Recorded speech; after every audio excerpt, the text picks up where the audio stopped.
ঈদের নামাজ ওয়াজিব নামাজ, আর এই ওয়াজিব 2 রাকাত নামাজ আদায় করতে হয়। প্রথম রাকাতে 3টি তাকবীর, দ্বিতীয় রাকাতে 3টি তাকবীর। প্রথম রাকাতে সানা পাঠ করার পরে অতিরিক্ত 3টি তাকবীর দিবেন। আল্লাহু আকবার, হাত ছেড়ে দিবেন। আল্লাহু আকবার, হাত ছেড়ে দিবেন। তৃতীয় তাকবীর আল্লাহু আকবার, এরপরে হাত বেঁধে ফেলবেন। হাত বাঁধবার পরে সূরা ফাতিহা পাঠ করবেন। সূরা ফাতিহার সাথে এরপরে আরো একটি সূরা পাঠ করবেন। এরপরে যথারীতি রুকুতে যাবেন। রুকু থেকে উঠে এরপরে সাজদা করে আবার সোজা হয়ে দ্বিতীয় রাকাতে দাঁড়িয়ে যাবেন।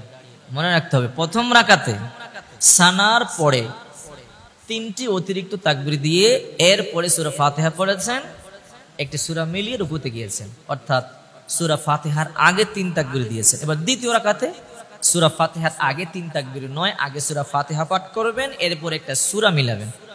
সূরা মিলানোর পরে রুকুতে যাবেন না, অতিরিক্ত 3টি তাকবীর দিবেন। আল্লাহু আকবার, হাত ছেড়ে দিবেন। আল্লাহু আকবার, আল্লাহু আকবার, 3টি তাকবীর দিয়ে হাত ছেড়ে দিলাম।